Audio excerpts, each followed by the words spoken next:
Бұл күн туралы әлі талай жазылып, әлі талай айтылары хақ. Халқымыз барда бұл күннің қадірі мен қасиеті, мәні менен мағынасы ешқашан ұмытылмақ емес. Бүгінгі өткізіліп отырған шара соның бірден бір айғақ дәлелі. Олай болса, 1986 жылғы желтоқсан оқиғасының 27 жылдығына арналған Тәуелсіздік таңы монументіне салтанатты гүл шоқтарын қою рәсімі ашық деп жарияланады. Алматы қаласының әкімдігі.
Мұхтар Шаханов ағалықтастығын қоғам қайраткерлері.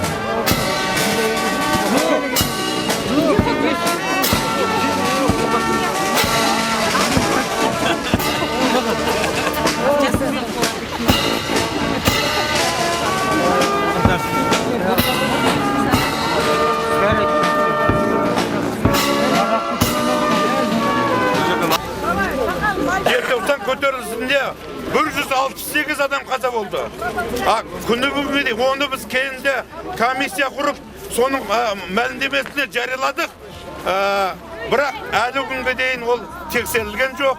Әлі күнге дейін мемлекет оған назар аударған жоқ. Сондықтан желтоқсан көтерілісінде толып жатқан алаңдар жатыр. Яғни соның барлығын, мәселен, кінәлі, осыған кінәлі 41 адамның аты жөнін айтып жарияладық газетке. Содан кейін тиісті мәселелер қойдық. Тіптен Советтер одағының кезінде жаңағы Горбачевтың билігі жүріп тұрған кездің өзінде КПСС орталық комитетінің саяси бюросына және соны басқарған адамның атына сын айттық. Міне, сондықтан осы күнде біреулер айтады, желтоқсан көтерілісін тексерген жоқ, оның бәрі өтірік. Ана кітапты оқыңыздар. Сонда толып жатқан қасіреттерді көрсеттік. Бірақ бірде-біреуін соны прокуратура тексерген жоқ, жылы жауып қойды. Оған біздің кінәміз жоқ. Сондықтан желтоқсан көтерілісі бұл халқымыздың ұлы рухани жеңісі. Сондықтан оны еске алмау оны ұмыту бұл күнәға барабар іс. Биліктен болашақта талап ететініміз осы. Сондықтан желтоқсан көтерілісі туралы бірде мектеп оқулықтарында айтылмайды, тарихи кітаптарда айтылмайды. Бұл не деген масқара? Әдейі қойып отыр. Сондықтан жолдастар, бауырлар, бүкіл ел желтоқсан көтерілісін естен шығармау керек. Ол біздің рухани жеңісіміз, рухани байлығымыз, рухани парасатымыз, рухани шындығымыз. Сол шындық биігінен көрінуге жазсын әрқайсылар.